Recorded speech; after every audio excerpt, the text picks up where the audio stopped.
Halo teman-teman investor semuanya, semoga bahagia dan sehat selalu. Di kesempatan kali ini saya akan coba membahas PT Multi Bintang Indonesia Tbk, kode sahamnya MLBI. Akan saya bahas setelah yang satu ini.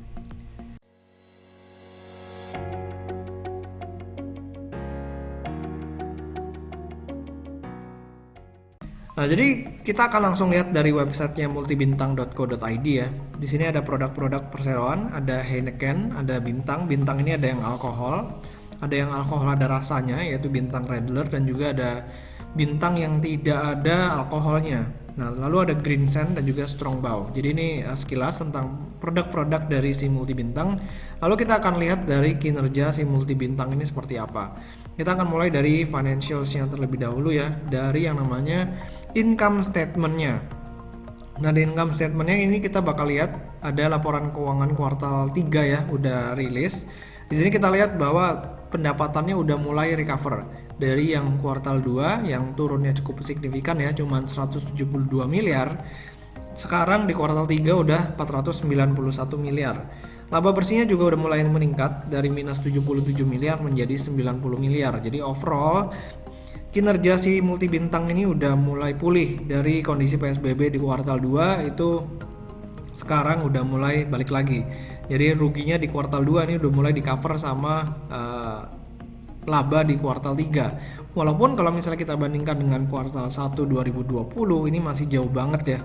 Labanya cuma hampir separuhnya. Kalau misalnya kita bandingkan dengan kuartal 3 2019, ini juga cuma 50%-nya nih. Total pendapatan yang tadinya 900 miliar, sekarang cuma 491 miliar. Udah gitu di laba bersihnya juga yang tadinya bisa 270 miliar, sekarang cuma 90 miliar. Karena kita tahu sendiri bahwa sektor pariwisata sampai saat ini juga masih belum pulih-pulih banget ya. Dan boleh dikatakan Multi Bintang ini sangat berkorelasi dengan yang namanya sektor pariwisata. Karena kebanyakan penjualannya dari si Multi Bintang ini berasal dari Bali ya, berasal dari Bali dan sektor pariwisata. Itu akan sangat mempengaruhi pendapatan si Multi Bintang ini ke depannya. Lalu kita akan langsung lihat dari key statistiknya. Key statistiknya di sini kita bakal lihat dari solvency rasionya. Current rasio 0,86 karena memang perusahaan ini memiliki kebijakan untuk membayar suppliernya itu lebih lambat dibandingkan dengan menagih pembelinya ya. Jadi nagih pembeli lebih cepat, bayar supplier lebih lama. Makanya current rasionya ini boleh dikatakan tinggi ya, tinggi. Nah, kalau misalnya kita lihat long term debt dibagi dengan equity, itu dia strip, artinya dia nggak punya utang berbunga jangka panjang ya. Jadi ini sangat sehat dan potensi buat defaultnya itu sangat rendah.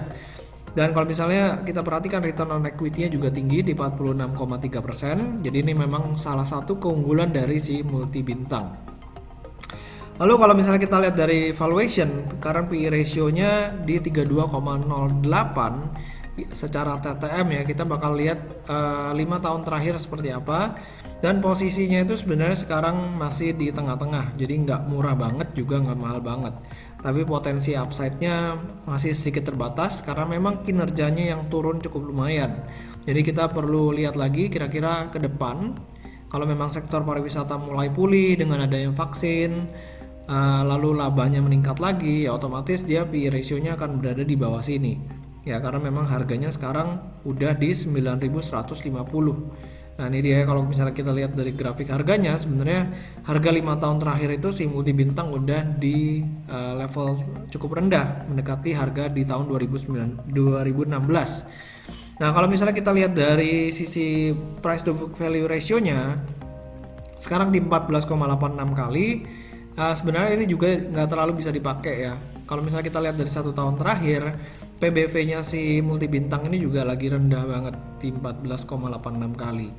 Jadi sekilas kita lihat dari sini labanya kalau misalnya kita perhatikan turunnya ini signifikan banget di tahun 2020. Tapi kalau misalnya dia bisa balik lagi ke 1,2 triliun ya labanya, ini otomatis ya boleh dikatakan cukup murah ya, cukup murah untuk sekelas Multi Bintang ini.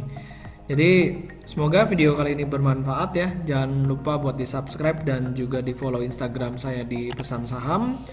Sampai ketemu di video berikutnya. Selamat berinvestasi.